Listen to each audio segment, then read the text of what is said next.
नमस्कार दोस्तों, मैं जितेंद्र यादव। मित्रों, स्वागत है आप सभी का। आज हम अंतर्राष्ट्रीय संबंधों में, स्पेशली अंतर्राष्ट्रीय आर्थिक संबंध या कह सकते हैं इंटरनेशनल पॉलिटिकल इकोनॉमिक रिलेशंस जो हैं उसके संबंध में बात करने वाले हैं। और कुछ दिनों पहले चर्चा का विषय रहा, बहुत महत्वपूर्ण चर्चा का विषय रहा RCEP। RCEP में हाल ही में भारत ने मना कर दिया है शामिल होने से, तो इस मुद्दे पर आज हमारी चर्चा रहेगी। आज की चर्चा आप सभी के लिए काफ़ी काम की होने वाली है।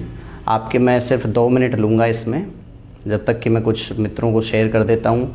आप लोग भी फटाफट से शेयर कर दीजिए, क्योंकि इंटरनेशनल रिलेशन का महत्वपूर्ण टॉपिक है ये। जो भी लोग जुड़ चुके हैं आप सभी का स्वागत है। क्या मेरी आवाज़ ठीक से आ रही है? आप लोग कमेंट करके बताइए ज़रा। अंतर्राष्ट्रीय संबंधों में एक महत्वपूर्ण या कह सकते हैं नव राष्ट्रवाद या आर्थिक राष्ट्रवाद क्या टर्म होता है, इसको हम समझेंगे। सिविल सेवा वालों के लिए, नेट एग्ज़ाम में बैठने वाले लोगों के लिए, पॉलिटिकल साइंस, पब्लिक एडमिनिस्ट्रेशन जैसे विषयों के लिए बहुत महत्वपूर्ण टॉपिक है ये।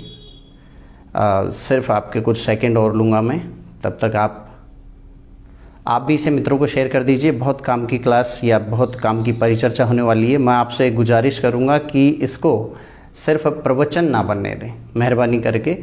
आप सभी के कमेंट, आप सभी की बातें, आप सभी की जिज्ञासाएं और सवाल आमंत्रित हैं। और बिना किसी विलंब के फटाफट से इसे शुरू करने जा रहे हैं। बस चंद मित्र और जुड़ जाएं। स्वागत है आप सभी लोगों का जो भी जुड़ चुके हैं। चलिए, यस, क्या नमस्कार मनोज जी, कैसे हैं? क्या मेरी आवाज़ प्रॉपर आ रही है? मनोज बेनीवाल सर, क्या मेरी आवाज़ आप सुन पा रहे हैं? हाँ, नमस्कार अनिल जी, सभी को नमस्कार। जो भी मित्र, जो भी साथी जुड़ चुके हैं, सबको नमस्कार। देखिए, चर्चा तो बहुत सारे मुद्दों पर हो सकती है, लेकिन वो कहते हैं ना कि जाको काम जाय ने साजे और करे तो कुतक बाजे। एक खड़ी बोली का एक दोहा है, या कह सकते हो तुलसीदास जी की रचना को तोड़ मरोड़ कर ऐसा कहा जाता है कि जिसका काम जो है उसको वही करना चाहिए। तो हम राजनीति विज्ञान के विद्यार्थी हैं। अपने विषय से संबंधित एक चर्चा मेरे दिमाग में आई, और आज की चर्चा जो हमारी रहेगी, मैं बिना समय को बेकार किए सीधा मुद्दे पर आ रहा हूँ। आज की हमारी चर्चा है रीजनल कॉम्प्रिहेंसिव इकोनॉमिक पार्टनरशिप, अर्थात एक तरह का ये कह सकते हो, ये शॉर्ट में इसको कहते हैं RCEP। इसको ये कह सकते हो, ये एक फ्री ट्रेड एग्रीमेंट था जिसमें 15 देश शामिल थे। 15 देश कौन कौन से थे? आसियान के 10 देश प्लस जापान और कोरिया, न्यूजीलैंड और ऑस्ट्रेलिया, और एशिया का जेंट कह सकते हो, बहुत बड़ी महाशक्ति है आर्थिक, चीन।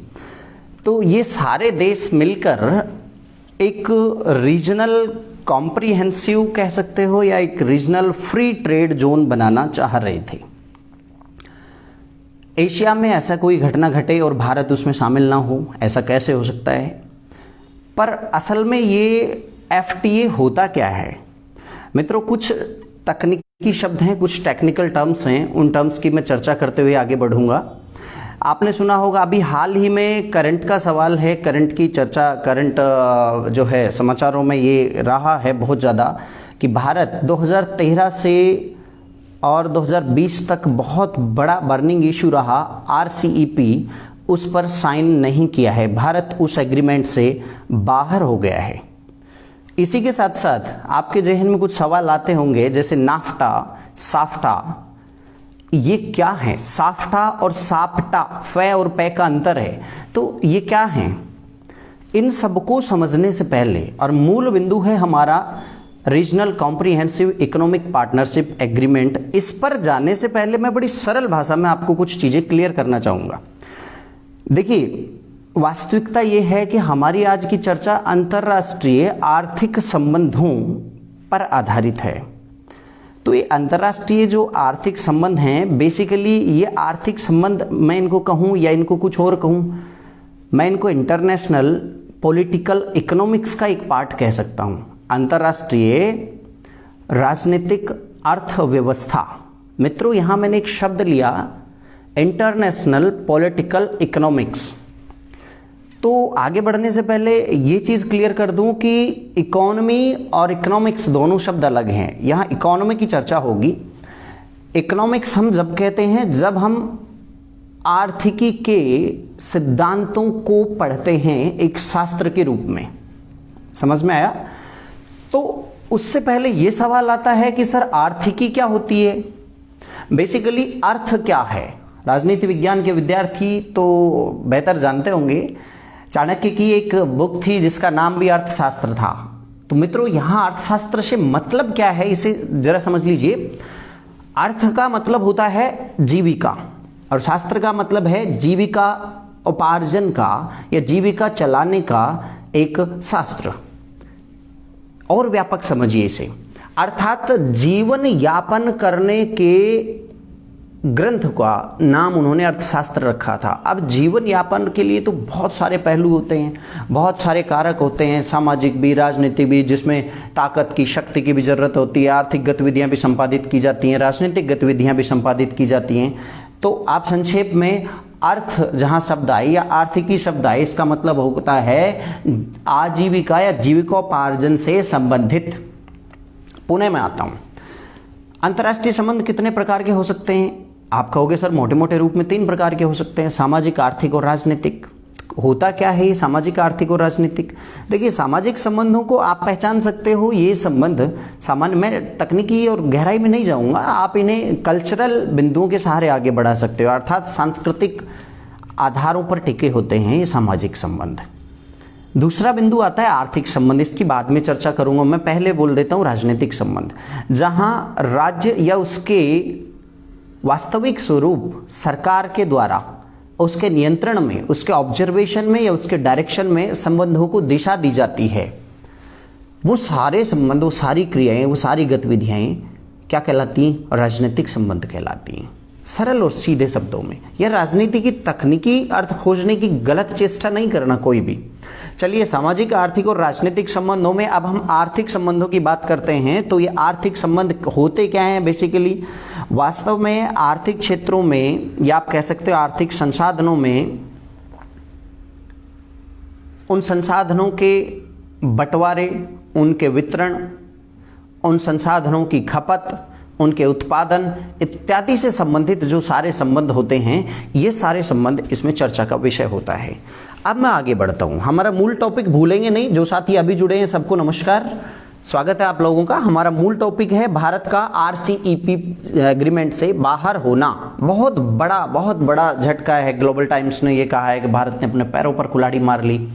अन्य सारे जो आसियान देश हैं वो नाराज हैं भारत से कि भारत ये क्या कर रहा है, इसके क्या नुकसान और फायदे होने वाले हैं, इस पर चर्चा रहेगी। पर हम थोड़ा सा इसके आधार को बनाना चाहते हैं। तो आज की चर्चा को, अभी जो मैं बात कर रहा था कि आर्थिक संबंध, तो आर्थिक संबंध पर जाने से पहले मैं आपको बता दूं, कुछ बिंदुवार बांट लेते हैं इनको। सबसे पहले हमें समझना होगा कि अंतर्राष्ट्रीय व्यापार का उदय ही क्यों हुआ। देखिए, कुछ टॉपिक में इस चर्चा को हम बांटते हैं, क्रमबद्धता से जब तक चर्चा नहीं रहेगी याद नहीं होगा। सबसे पहला आता है कि अंतर्राष्ट्रीय व्यापार का उदय ही क्यों हुआ। दूसरे बिंदु में हम चर्चा करेंगे कि उदारवादी अंतर्राष्ट्रीय व्यापार व्यवस्था क्या है और वणिकवाद वगैरह क्या था, वणिकवाद या वाणिज्यवाद क्या था। पहला बिंदु हुआ अंतर्राष्ट्रीय व्यापार का उदय क्यों हुआ, दूसरा बिंदु हुआ उदारवादी अंतर्राष्ट्रीय व्यवस्था, और तीसरा महत्वपूर्ण बिंदु हो जाएगा समकालीन, अभी जो चल रहा है समकालीन अंतर्राष्ट्रीय व्यापारिक व्यवस्था। ये तीसरा बिंदु। चौथा एक टर्म आ जाएगा जिसकी चर्चा करेंगे, आर्थिक राष्ट्रवाद क्या है, इसे भी समझना पड़ेगा। नेक्स्ट आता है वैश्वीकरण बनाम क्षेत्रीयता। क्या ये दोनों आपस में एक दूसरे को काट रहे हैं? क्या संकीर्ण नीतियां अपना के हम ग्लोबलाइजेशन का नुकसान कर रहे हैं, या ग्लोबलाइजेशन आज भी विश्व के भरण पोषण के लिए एक आवश्यक शर्त बनी हुई है?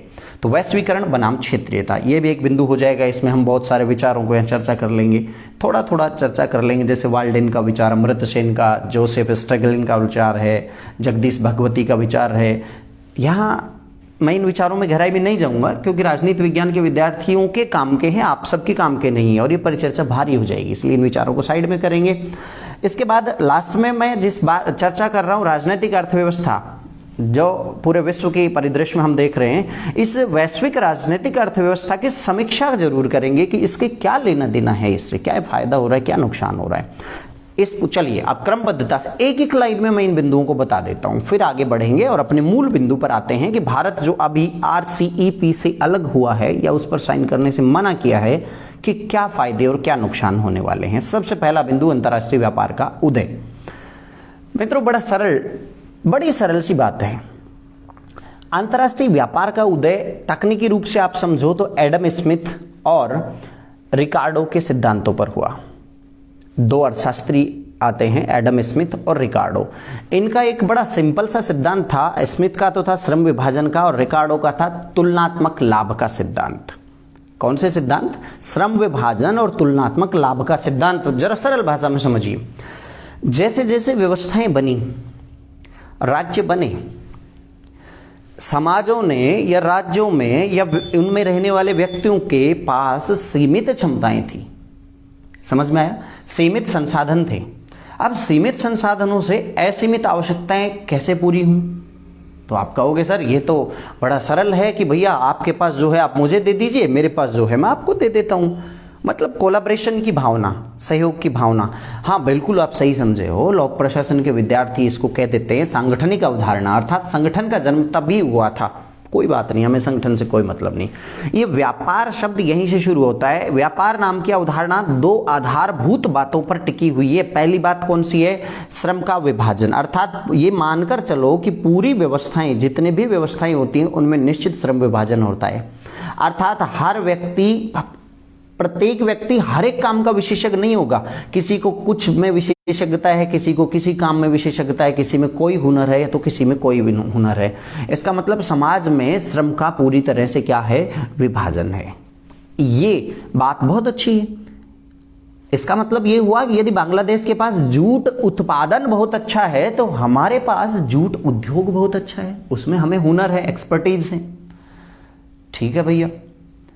ऐसे बहुत सारे कारक हैं कि किसी के पास कुछ है, किसी के पास कुछ है, तो दोनों को इस बात ने प्रोत्साहित किया कि उनमें आपस में विनिमय हो, लेन देन हो। दूसरा आता है तुलनात्मक लाभ का सिद्धांत। अब कोई बुनने में और कोई बेचने में, सबको एक्सपर्टीज है। किसी में महारत हासिल है, किसी देश को किसी चीज में महारत हासिल है, तो क्यों ना वो अपनी हुनर वाली चीज को या काम को अधिकतम बढ़ा दे। प्रत्येक व्यक्ति, प्रत्येक राज्य, प्रत्येक समाज अपने एक्सपर्टीज वाले काम को अधिकतम बढ़ा दे तो तुलनात्मक रूप से उनको लाभ मिलेगा। अर्थात वो लाभ प्राप्ति की भावना और अलग अलग आवश्यकताओं को पूरी करने के लिए अलग अलग लोगों से मिलने की जरूरत, अलग अलग समाजों से कोलैबोरेशन करने की जरूरत ने अंतर्राष्ट्रीय व्यापार को जन्म दिया। मैं बड़ी सरल भाषा में आपको बता रहा हूँ, मैं कहीं इतिहास में नहीं जा रहा, मैंने कहीं जो है औद्योगिकीकरण की बात नहीं की, कहीं मैंने रेनेसां की चर्चा नहीं की। समझ में आया? दो बातों ने, श्रम विभाजन ने और तुलनात्मक रूप से अच्छा लाभ कमाने की बात ने अंतर्राष्ट्रीय व्यापार का जन्म दिया। तो अंतर्राष्ट्रीय व्यापार जन्म ले रहा है तो प्रतिस्पर्धा भी बढ़ सकती है, और ये प्रतिस्पर्धा बढ़ेगी तो निश्चित रूप से अधिकतम लाभ प्राप्त करने की कोशिश करता है प्रत्येक व्यक्ति, तो इससे तो विवाद खड़े हो जाएंगे। चलिए दूसरा हमारा बिंदु आता है उदारवादी अंतर्राष्ट्रीय व्यापारिक व्यवस्था क्या चीज है। जब विश्व युद्ध में पूरे देश उजड़ चुके थे लगभग, उसके बाद कुल मिला के ये एक व्यवस्था अपने यहाँ 1946 से जो बनना शुरू हुई थी, जिसे आप गैट कह सकते हो, GATT। गैट की वार्ताएं 7वें दौर की, प्रथम 30 साल में 7 दौर की महत्वपूर्ण जो वार्ताएं हुई, और फिर अंत में 8वें दौर की वार्ता जिसे उरुग्वे दौर की वार्ता कहते हैं। मित्रों ये पूरा प्रक्रम 40 के दशक से लेकर और 90 तक, यानी 90 के आसपास तक का ये पूरा प्रक्रम उदारवादी अंतर्राष्ट्रीय व्यापारिक व्यवस्था के बनने का घटनाक्रम कहलाता है। पर आगे बढ़ने से पहले मैं आपसे निवेदन करूंगा, मुझे ऐसा लगता है कि कुछ भारी भरकम टॉपिक समझ बैठे आप। बहुत संक्षिप्त चर्चा करूंगा, लेकिन शेयर कर दीजिए अपने मित्रों से, फटाफट इसे शेयर करें। इतने कम लोगों में मजे नहीं आते परिचर्चा के। आप लोग अपने सवाल करें, मैं इसे संक्षेप में लेके मूल बिंदु पर आ रहा हूं फटाफट। 10 सेकंड तक मैं फिर आपसे निवेदन करता हूं, मित्रों को शेयर कर दें ताकि ज़्यादा से ज़्यादा लोग जुड़ें, तो ज़्यादा से ज़्यादा मुझे अच्छा लगेगा आप लोगों से बात करते हुए। अभी राजस्थान में कॉलेज असिस्टेंट प्रोफेसर की वैकेंसी आई है, उसमें बहुत सारे मित्र पॉलिटिकल साइंस के विद्यार्थी जुड़ सकते हैं, अपनी जिज्ञासाएं पूछ सकते हैं। गुड एकेडमिक रिकॉर्ड से पीड़ित बहुत सारे लोग हैं।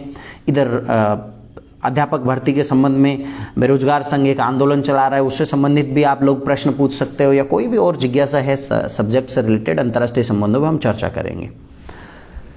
आरएस के इंटरव्यू चल रहे हैं, जैसे कल कुछ परीक्षार्थी आने वाले हैं, इस संबंध में अगर आपकी भी जिज्ञासा है तो आप पूछ सकते हो। हाँ, मैं कह रहा था उदारवादी अंतर्राष्ट्रीय व्यवस्था होती है गेट यानी 1946 से लेकर और 8वें दौर की उरुग्वे वार्ता के बाद जो WTO नाम की संस्था सामने आई है, कुल मिला के उस सारे घटनाक्रम को हम उदारवादी अंतर्राष्ट्रीय व्यवस्था कह सकते हैं। बेसिकली ये उदारवादी अंतर्राष्ट्रीय व्यवस्था सिर्फ नाम है, ध्यान रखना, उदारवादी अंतर्राष्ट्रीय व्यापारिक व्यवस्था। सच्चाई ये है कि जब आप गेट के बनने को या WTO के बनने को देखोगे तो वहां पूरा विश्व जो है ना 3 भागों में बट गया, विकसित, अविकसित और विकासशील देश। सच्चाई यह है कि विकसित देशों ने एक जाल बुन लिया, विकसित देशों ने एक ऐसा जाल बुन लिया, एक ऐसा प्लेटफॉर्म खड़ा करना चाहते थे जिस प्लेटफॉर्म का ऊपर सभी देश आ जाएं और शुल्क प्रशुल्क इत्यादि की बाध्यताएं खत्म हो जाएं, कुल मिला के वो अपना माल बेच सकें और उस अपने उद्योगों के लिए कच्चे माल के लिए उन्हें कच्चे माल के स्रोत के रूप में अन्य व्यवस्थाएं आसानी से उपलब्ध हो जाएं। एक खुला प्लेटफॉर्म जिस पर आकर सब अपनी वस्तुएं बेच सकते हैं, सब अपनी खरीदारी कर सकते हैं, एक ऐसा खुला प्लेटफॉर्म। भैया एक बात बताइए, खुली प्रतिस्पर्धा कौन कर सकता है जिसमें दम होगा? अरे ओपन अखाड़े में तो वही पहलवान जीतेगा जिसमें ज्यादा पावर होगी, जो बलशाली होगा, शक्तिशाली होगा। इसका मतलब ये हुआ कि इस तरह के प्लेटफॉर्म, ध्यान देना, ये आधार है आज की परिचर्चा। जब हम RCEP पर आएंगे तो उसको समझने से पहले आपको WTO को बनने को समझना पड़ेगा। आपका WTO वर्ल्ड ट्रेड ऑर्गेनाइजेशन के बनने को आप समझ गए तो डेफिनेटली आप RCEP से भारत के हटने को आसानी से समझ जाओगे। हुकमचंद जी नमस्कार, जुड़ चुके हैं हमारे साथ। मैं चाहूँगा आप अपने विद्यार्थियों को भी इसमें शामिल कर लें, काफ़ी अच्छा लगेगा मुझे, हम सब लोग एक इस माध्यम से जुड़ सकते हैं कम से कम। बेनीवाल जी भी शायद बने हुए हैं। चलिए, मैं कह रहा था सरल भाषा में अगर मैं कहूँ कि उरुग्वे दौर की यानी गेट की यात्रा के 8वें क्रम में जो रिजल्ट या परिणाम सामने आया, वो परिणाम था कि उत्तर ने दक्षिण का शोषण करने का जुगाड़ कर लिया। उत्तर से मेरा मतलब है विकसित देशों ने विकासशील और अविकसित देशों के शोषण का एक प्लेटफॉर्म तैयार कर लिया, क्योंकि वही डोमिनेंट थे, वही लोग, उसमें उन्हीं की प्रभाविता थी। देखिए, इसको समझने के लिए मैं डंकन प्रस्तावों की चर्चा करूंगा। उरुग्वे दौर की वार्ता के साथ डंकन प्रस्ताव, जो 15 सूत्री प्रस्ताव मिस्टर आर्थर डंकन ने प्रस्तुत किए थे, कुल मिला के वो ऐसे भेदभावपूर्ण या इस तरह शोषणकारी प्रावधान शामिल होने वाले थे विकासशील देशों के लिए। क्यों? क्योंकि एक प्लेटफॉर्म जिस पर आप सब आओगे और अपना माल खरीदो और बेचोगे, उस प्रतिस्पर्धा में उसमें वही माल बिकेगा जिसकी क्वालिटी अच्छी होगी। एक बात, क्वालिटी कौन दे पाएगा? जिसके पास तकनीकी अच्छी है। तकनीकी किसके पास अच्छी है? जिसके पास संसाधन अच्छे हैं। कैसे संसाधन? जिनके पास रॉ मटेरियल प्रचुरता में है, जिनके पास औद्योगिकीकरण विकसित हो चुका है, मशीनीकरण बहुत अच्छा है, अर्थात औद्योगिक राष्ट्र जो हैं, जिनके संसाधनों पर जनसंख्या का दबाव नहीं है, जिन्होंने विकास की चरम सीमा को प्राप्त कर लिया है, उन देशों को फायदा पहुंचाने की साजिश का परिणाम था WTO। एक तरह से राजेश जी नमस्कार, एक तरह से WTO वास्तव में अविकसित या विकासशील देशों के शोषण का संस्थानिकीकरण करने की एक साजिश थी, इंस्टीट्यूशनलाइजेशन करना था। अब समझ में आया?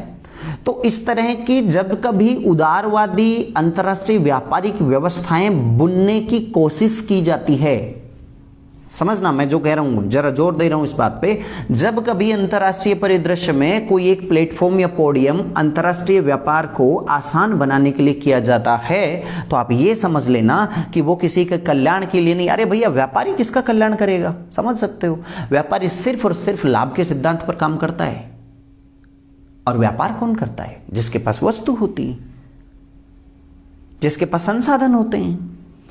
इसका मतलब यह हुआ कि जब कभी अंतर्राष्ट्रीय उदारवादी व्यापारिक व्यवस्था की स्थापना की कोशिश की गई, तब तब वो हमेशा विकसित और औद्योगिक राष्ट्रों को और ज्यादा फायदा पहुंचाने के लिए की गई। इसमें पिछड़े देशों के कल्याण का कोई भावना नहीं होती। तो इसमें नुकसान किसका होगा? नुकसान उसका होगा जो अपने डेवलपमेंट से गुजर रहे हैं।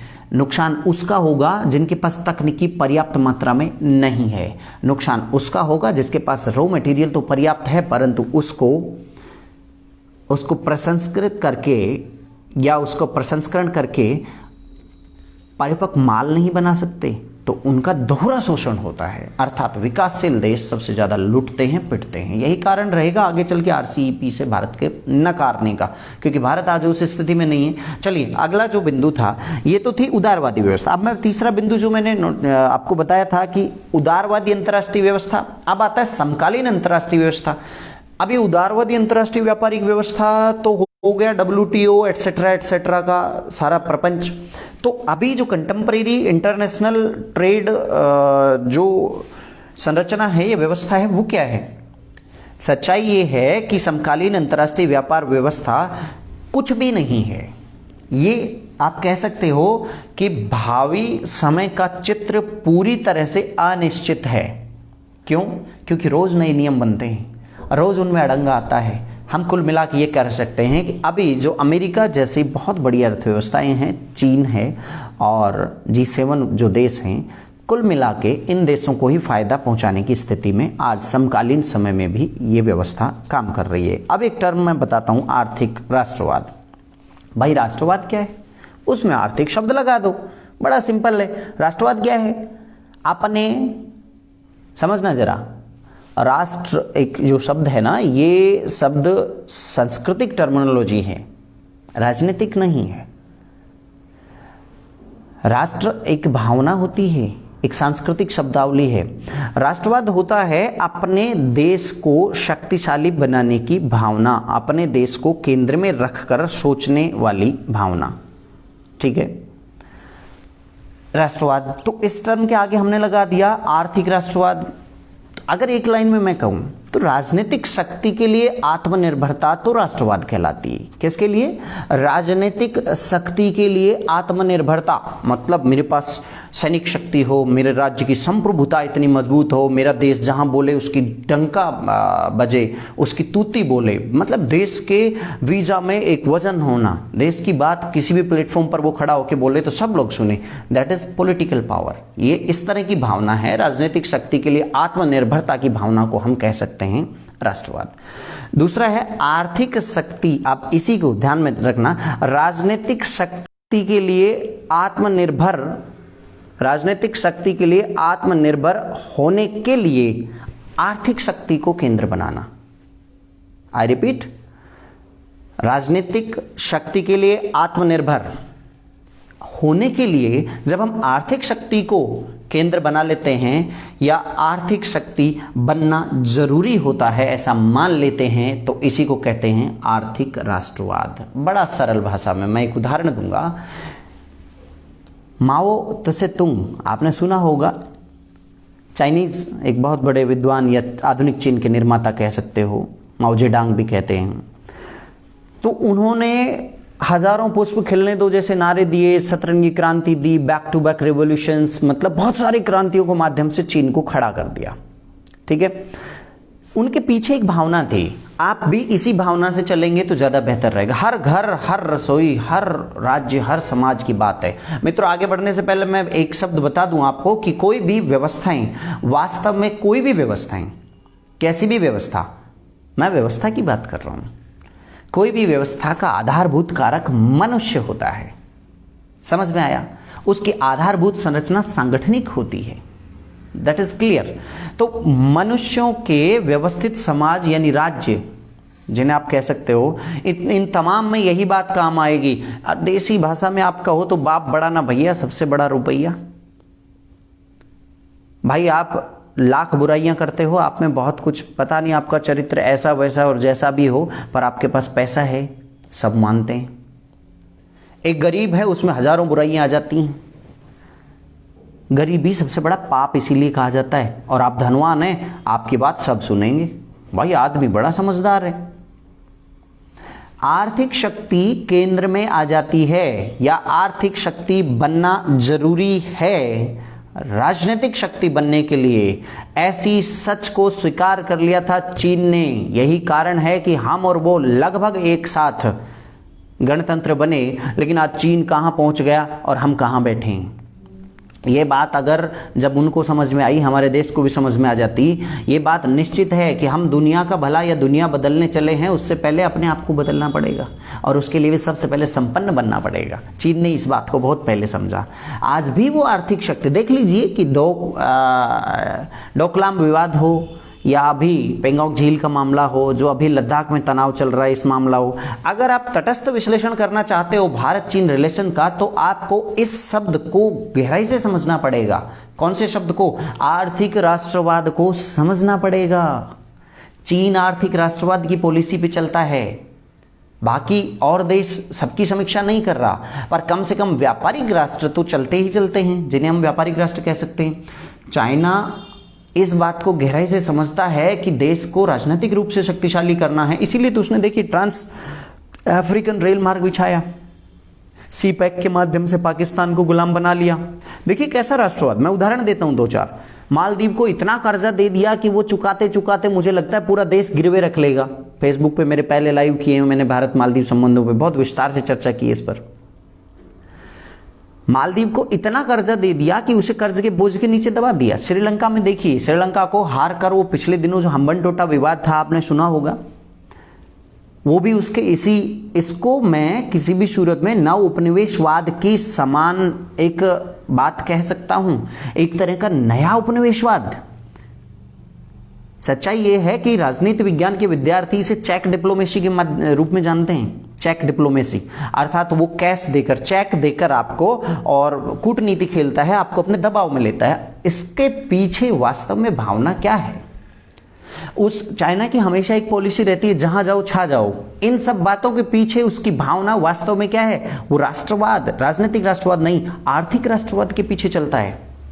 तो आई थिंक आपको ये टर्म समझ में आया होगा, आर्थिक राष्ट्रवाद क्या है। और ज़्यादा गहराई से इन टर्मिनोलॉजी को समझने के लिए मैंने आजकल आपके लिए एक प्रयास किया है, यूट्यूब चैनल बनाया है। मैंने भी यूट्यूबर बनने की कोशिश की है, पता नहीं कैसा सफल रहूँगा, पर यूट्यूब चैनल का नाम है पॉलिटिकल एजुकेशन। ध्यान दें, पॉलिटिकल एजुकेशन। और उस यूट्यूब पे मैं पॉलिटिकल साइंस, प्रशासनिक और राजनीतिक जो टर्मिनोलॉजी होती है खास, उन टर्म्स को केवल वीडियो छोटे छोटे 2-2, 4-4 मिनट के बना के डालता हूँ। आपको फायदे का रहेगा, देख सकते हो आप। मैं ये बिल्कुल नहीं कहूँगा कि आप सब्सक्राइब करो, आपको अच्छा लगे तो सब्सक्राइब करना, वरना क्यों आप बोझ बढ़ाते हो। चलिए अगला जो टर्म मैं चर्चा करूँ इस पर, वैश्वीकरण बनाम क्षेत्रीयता। क्यों भाई इतना ज़्यादा मैं पेचीदा क्यों कर रहा हूँ?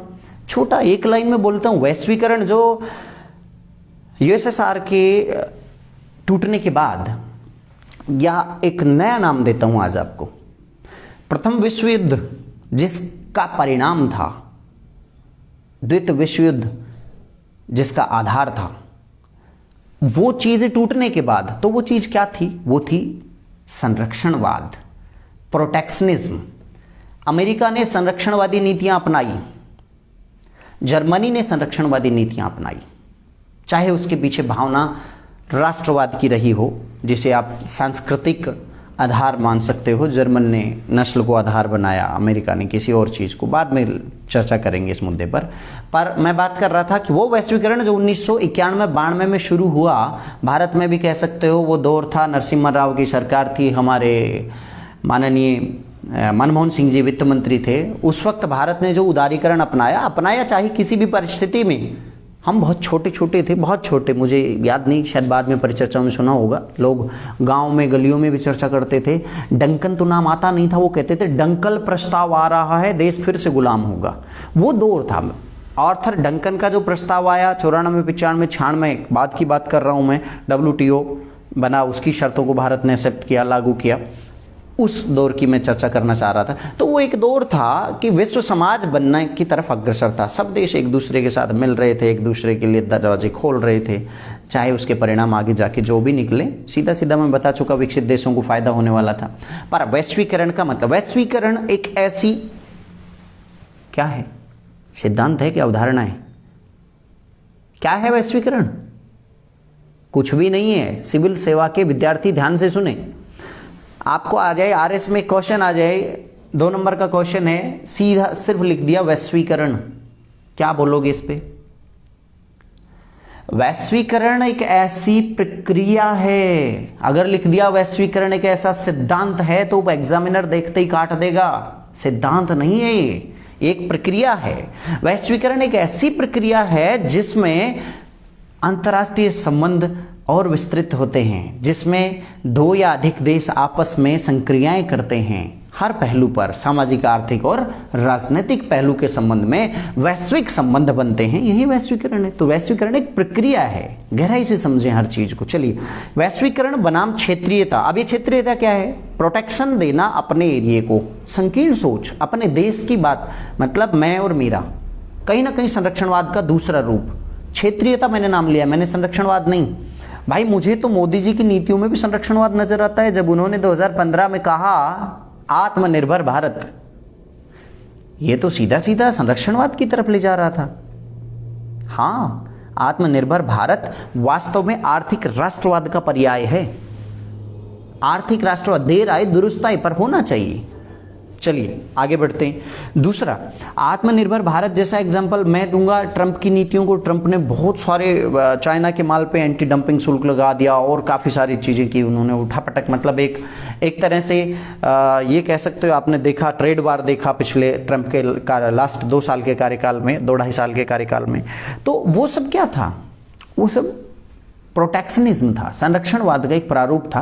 बेशक उस संरक्षणवाद का करारा जवाब दिया अमेरिका के लोगों ने, या एक्सट्रीमिस्ट जो हैं उस अतिवादी, अति राष्ट्रवादी या अतिवादी विचारधारा को नकार दिया अमेरिका के लोगों ने। कुछ हो सकता है भारत में भी ऐसा हो जाए कल को आने वाले इलेक्शन में, कुछ नहीं कह सकते। पर क्षेत्रीयता क्या है? जब एक राज्य जैसी परिस्थिति दूसरे राज्य में भी है, या रीजनल एरिया में आपस में अड़ोसी पड़ोसी मिलकर और एक गठबंधन करने के लिए, भाई मेरे पास ये चीज है, आपके पास ये है, हम पूरे विश्व को शोषण क्यों करने दें, उनके बराबर का एक मंच खड़ा करेंगे ना, हम भी मोल भाव कर सकें। WTO को बराबर टक्कर देने के लिए, उसका सब्स्टिट्यूट खड़ा करने के लिए ये अवधारणा ने जन्म लिया, क्षेत्रीयता। आर्थिक क्षेत्र में तो भांति भांति के संगठन बनने लगे, कई प्रकार के संगठन बने। जैसे मैं नाम लूंगा, जैसे नाफ्टा है, साफ्टा है, इस तरह से कई सारे संगठन बने। अब अपना मूल बिंदु शुरू होता है। तो वास्तव में ये क्षेत्रीयता, आर्थिक क्षेत्र में क्षेत्रीयता का विचार का प्रतिफल हैं ये सारे संगठन।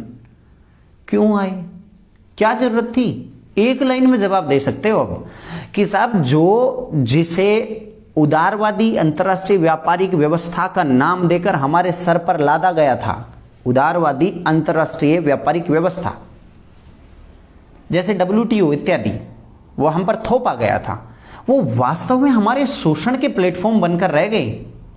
इससे ज्यादा कुछ नहीं बन पाए। उदारवादी अंतर्राष्ट्रीय व्यापारिक व्यवस्था के नाम पर बनने वाले अंतर्राष्ट्रीय व्यापारिक संगठन या WTO जैसे संस्थाएं विकासशील देशों के पिछड़ेपन का एक इंस्टीट्यूशनल कारक बनकर रह गया था। उसको कहीं ना कहीं उसके विकल्प के रूप में, कहीं ना कहीं उसके विकल्प के रूप में क्षेत्रीय संगठन, क्षेत्रीय कोलैबोरेशन होने लगे। ये जो क्षेत्रीय कोलैबोरेशन है, वास्तव में आर्थिक क्षेत्रों में स्पेशली हुए, उनके संसाधनों के संबंध में आपस में बंटवारा करके आगे विकास की तरफ अपने लक्ष्यों को ले जाने के लिए होने लगे। तो अब मैं अपने टॉपिक पर जा रहा हूं। ये थे क्या? आर्थिक क्षेत्रों में बाधाओं को कम करके, ये बाधाएं क्या हो सकती हैं? प्रशुल्क इत्यादि की बाधाएं। आर्थिक क्षेत्र में बैरियर्स को कम करके व्यापार के प्रवाह को बढ़ावा देना, ताकि अपने क्षेत्र का विकास किया जा सके। इस भावना की बलवती होने के बाद वास्तव में कॉम्प्रिहेंसिव इकोनॉमिक एग्रीमेंट, जिसे CEPA comprehensive economic cooperation agreement कह सकते हो, एक होता है कॉम्प्रिहेंसिव पार्टनरशिप, एक होता है कॉम्प्रिहेंसिव एग्रीमेंट किसका, कॉपरेशन के लिए, एक होता है कॉम्प्रिहेंसिव एग्रीमेंट पार्टनरशिप के लिए। दोनों अलग अलग चीजें, ध्यान देना। इस सोच के बाद यानी CEPA की सोच के बाद वास्तव में एक अंतरराष्ट्रीय राजनीतिक अर्थव्यवस्था का स्वरूप स्पष्ट होने लगा, जिसका मुख्य हथियार था फ्री ट्रेड जोन या फ्री ट्रेड एग्रीमेंट, जिसे आप कह सकते हो FTA। ये क्या होता है? फ्री ट्रेड एग्रीमेंट ये होता है, ये दो या दो से अधिक देशों के मध्य हो सकता है, क्षेत्र में पड़ने वाले देशों के मध्य हो सकता है, या एक देश और दूसरे देश के मध्य हो सकता है।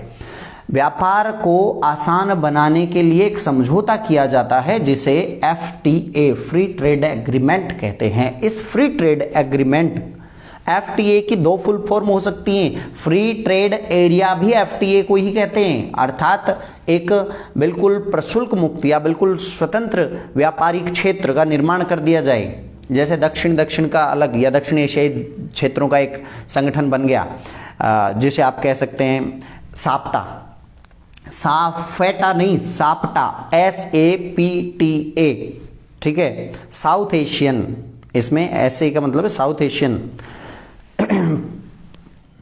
पार्टनरशिप ऑफ ये ट्रेड एग्रीमेंट। ये सार्क देशों का एक समझौता हुआ कि भैया जो आपस ये सार्क के देश हैं, 7 देशों के मध्य हुआ था। ये 8 दिसंबर सन 1985 को संपन्न किया गया था साप्टा। ध्यान दें, 8 दिसंबर 1985 को संपन्न किया गया 7 देशों को मध्य। बाद में इसमें अफगानिस्तान को भी शामिल कर लिया गया। तो ये वास्तव में एक क्या है, ये एक फ्री ट्रेड एग्रीमेंट ही है जो अपने सदस्य देशों को व्यापारिक भागीदारी के लिए बनाया गया, व्यापार को आसान बनाने के लिए बनाया गया। ये किसके प्रत्युत्तर में बनाया गया था? ध्यान देना, फ्री ट्रेड एग्रीमेंट जो साप्टा बना, ये वास्तव में नाफ्टा के प्रत्युत्तर में बनाया गया था। नाफ्टा क्या है? नॉर्थ अमेरिकन देशों का, कनाडा, अमेरिका और मैक्सिको, नॉर्थ अमेरिकन देशों का एक फ्री ट्रेड एग्रीमेंट है।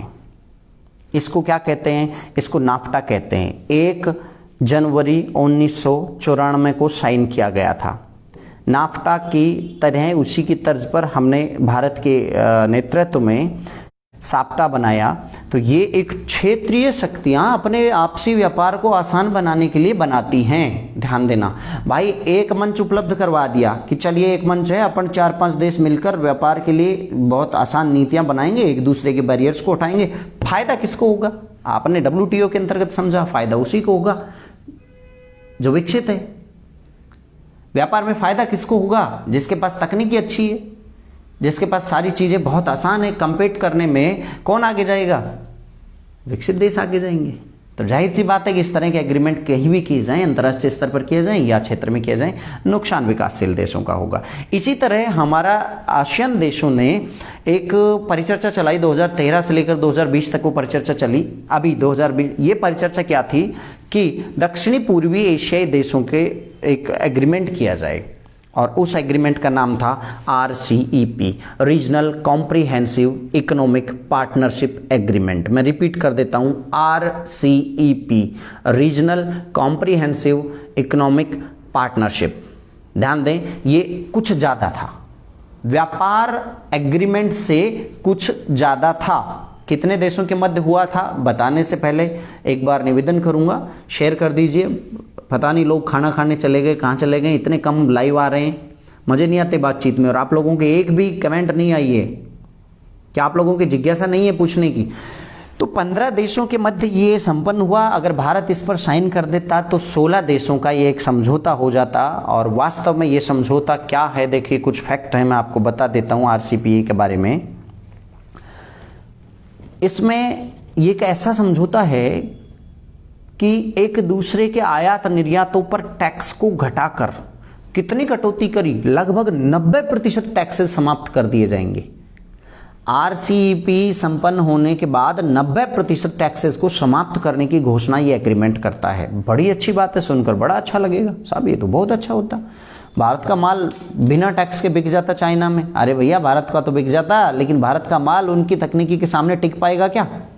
इतना सस्ता होता है कि धज्जियां उड़ जाएंगी, कोई खरीद नहीं पाएगा। चलिए इसकी कॉम्प्लिकेशन पर आगे चर्चा करूं, कुछ फैक्ट बता देता हूं।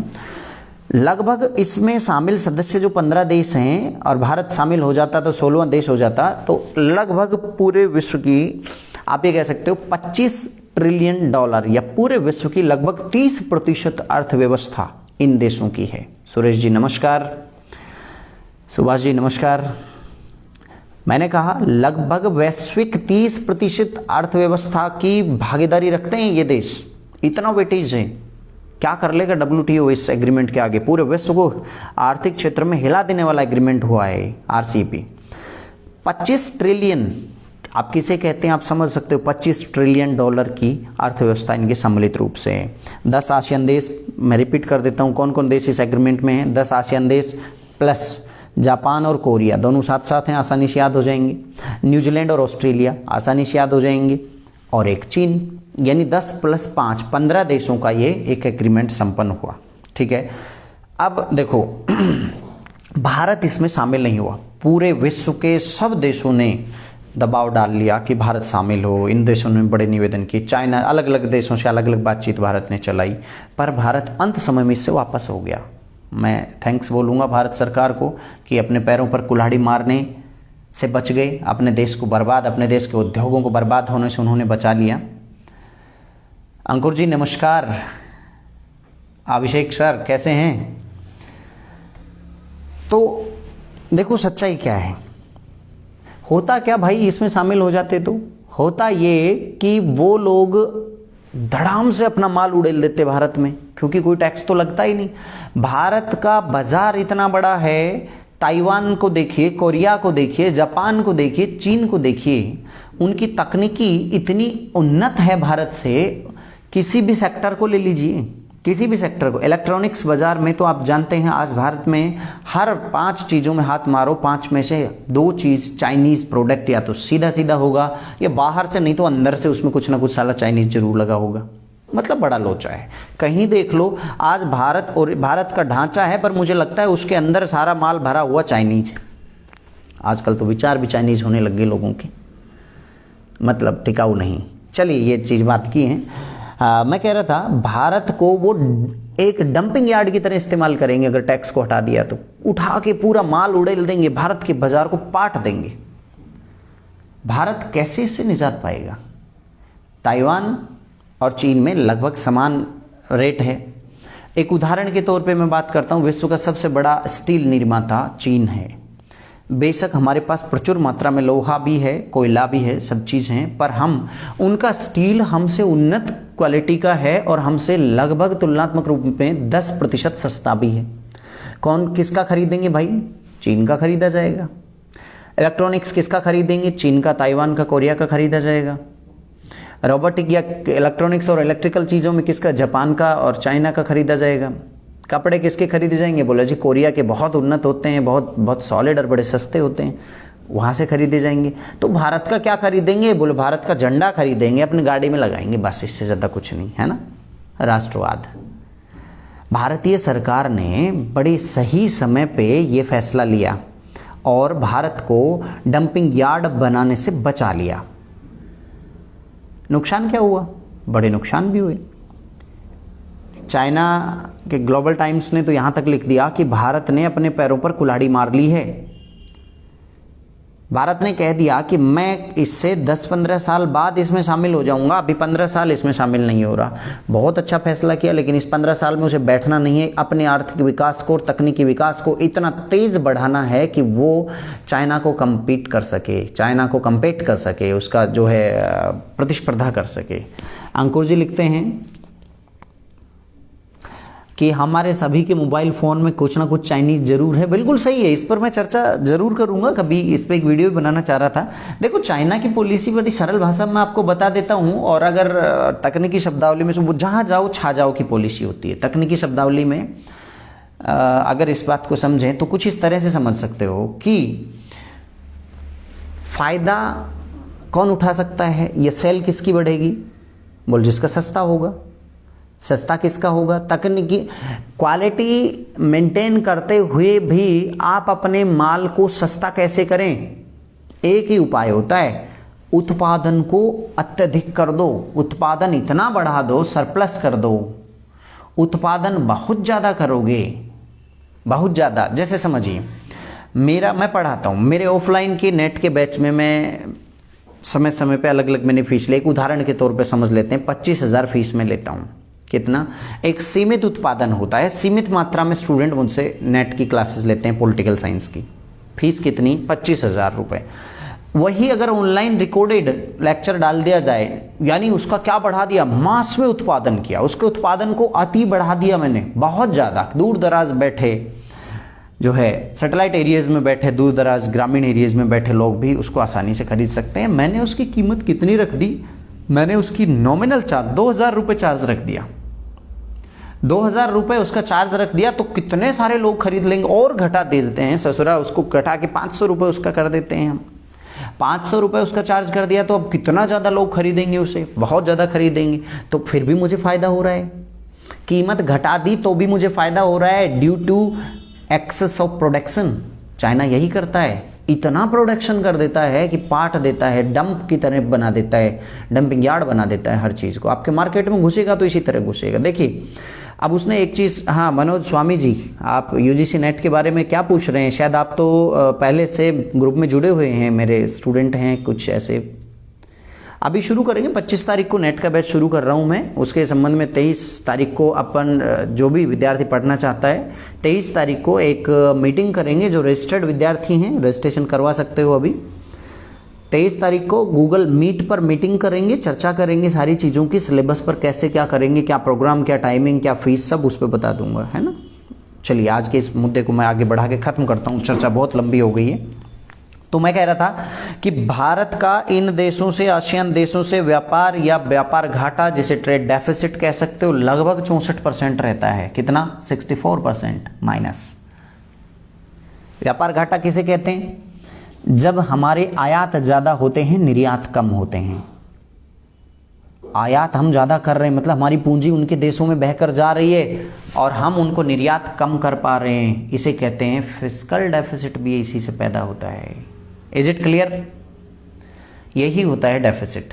तो 64% जब उन देशों से है हमारा डेफिसिट। 2015 में तो 2015 से पहले की बात है, मनमोहन सरकार थी, उसमें तो सरकार से पूछने लग गए थे लोग कि ये क्या कर रहे हो भाई, इतना बड़ा व्यापार घाटा कैसे हो रहा है। 6 टाइम लॉस में थे। मतलब हम 1 रुपया का माल बेचते हैं चाइना को तो वो हमें 6 का बेच कर चला जाता है। इतना बड़ा व्यापार घाटा के साथ हम ओपन मार्केट कैसे कर दें? बेवकूफ़ी होती ना, इसलिए इस एग्रीमेंट से भारत बाहर हो गया।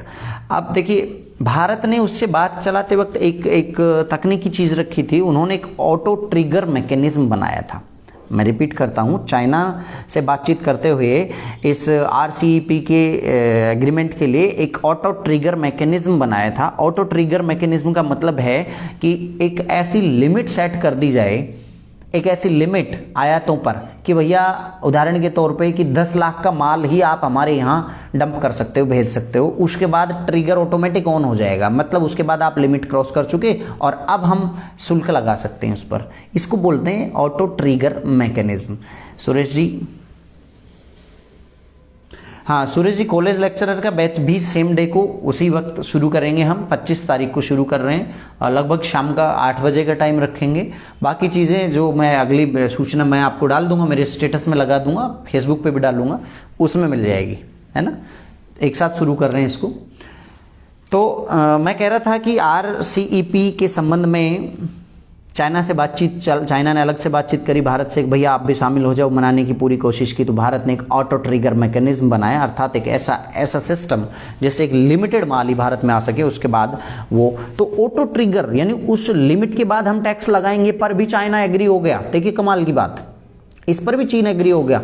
तो भारत बड़ा चालाक निकला। भारत ने उसके बाद वास्तव में एक रूल ऑफ ओरिजिन का पेच और फंसा दिया। रूल ऑफ ओरिजिन अर्थात ये क्या चीज़ होती है, ये टर्म होता है कि उस माल के संबंध में, माल का पेटेंट के संबंध में इसकी बारीकियां जो है ना, मैं आपको मेरे एक अलग से वीडियो बनाऊंगा। थोड़ा सा टेक्निकल शब्दावली यहाँ आती है। रूल ऑफ ओरिजिन आप अभी तो सिर्फ इतना समझिए क्योंकि टाइम बहुत ज़्यादा हो चुका है। रूल ऑफ ओरिजिन का पेच लगा दिया और अब इस रूल ऑफ ओरिजिन का पेच लगाते ही चाइना भाग गया। चाइना ने कहा यार ये तो एग्रीमेंट नहीं करेगा, हमारी बातों में नहीं आ रहा है किसी भी सूरत में।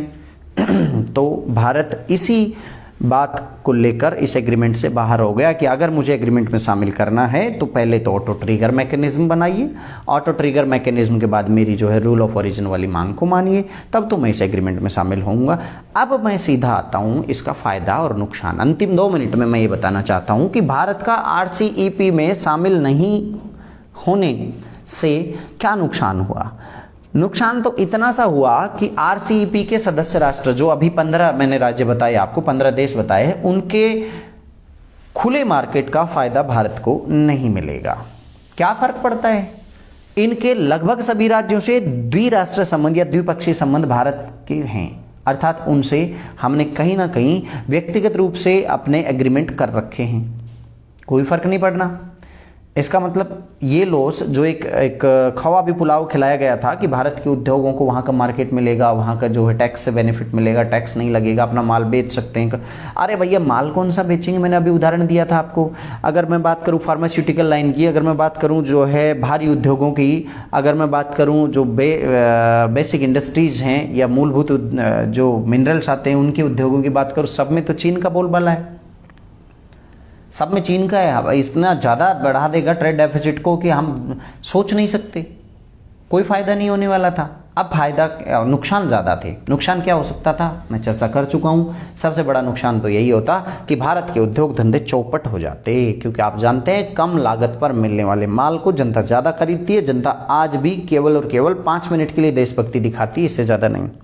उन्हें जो सस्ता मिलेगा वो खरीदेंगे, और सस्ता माल ऑब्वियसली इन 15 राज्यों में तुलनात्मक रूप से भारत से ज़्यादा सस्ता माल है। तकनीकी अच्छी है, उनके पास क्वालिटी अच्छी है, तो भी इस हिसाब से भारतीय उद्योग धंधों को चौपट होने से बचा लिया। अब भारत की रणनीति ये है कि आगामी 15 साल में हमारे उद्योगों को आत्मनिर्भर बनाया जाए। रक्षा क्षेत्र में देखिए बहुत तेज़ी से आगे बढ़ रहे हैं, उर्वरक क्षेत्र में बढ़ रहे हैं, फार्मास्यूटिकल क्षेत्र में भी बहुत तेज़ी से आगे बढ़ रहे हैं। आज की स्थिति ये है, बताने की ज़रूरत नहीं है कि भारत का फार्मास्यूटिकल लाइन, फार्मास्यूटिकल इंडस्ट्री यानी दवाई उद्योग जो है 85% कच्चा माल चाइना से लाता है। सोचो आप, चुनौतियां तो बहुत आएंगी। इसमें शामिल नहीं हुआ तो चाइना उस पर बहुत बड़ा टैक्स लादने वाला है। कोई फर्क नहीं पड़ता। आवश्यकता आविष्कार की जननी होती है। यदि अभाव में आप नहीं आओगे ना तो आप नया विकल्प नहीं खोजोगे, और अगर नया विकल्प नहीं खोजोगे, दान पर आश्रित रहे, ये दूसरों से इसी तरह मिलता रहा, तो कभी भी आप आगे नहीं बढ़ पाओगे। जो हालत पाकिस्तान की वही हमारी हो जाएगी। चलिए इन्हीं बातों के साथ आज की परिचर्चा को मैं समाप्त करता हूं। तो RCEP क्या है को आज शायद आपने समझा होगा। इस तरह के जितने भी, एक बात तो निकल कर आती है हमारी परिचर्चा से कि जितने भी अंतर्राष्ट्रीय उदारवादी व्यापारिक व्यवस्था बनाने के नाम पर जितने भी संगठन बनाए जाते हैं, जितने भी प्लेटफॉर्म बनाए जाते हैं, जितने भी एग्रीमेंट किए जाते हैं, वो तमाम औद्योगिक रूप से विकसित देशों को माल को बेचने के लिए, उनके माल को सुलभ मार्केट उपलब्ध करवाने की एक रणनीतिक साजिश के तहत बनाए जाते हैं। तो तमाम विकासशील देश और अविकसित देशों के लिए यही बुद्धिमानी है कि वो इस तरह के एग्रीमेंट से बचें। लेकिन जब जब चुनौतियाँ आती, जब जब इस तरह की हम अपने फॉरवर्ड स्टेप लेते हैं तो चुनौतियाँ भी आती हैं, उनके प्रतिबंध लगते हैं, उन बहुत सारे प्रतिबंध, निर्यात पर प्रतिबंध लगा देते हैं। उनसे निपटने के लिए हमें तैयार रहना चाहिए। नमस्कार, आज की परिचर्चा यहीं तक सीमित है। मैं जितेंद्र यादव, शुभ रात्रि। इस तरह से अब मैं कोशिश करूंगा रोज शाम को आपके साथ परिचर्चाएं होती रहें, बर्निंग इश्यूज पर, अंतर्राष्ट्रीय संबंधों के मामले पर, और स्पेशली राजनीति विज्ञान की महत्वपूर्ण टॉपिक्स पर। मिलते हैं अगली परिचर्चा में। नमस्कार।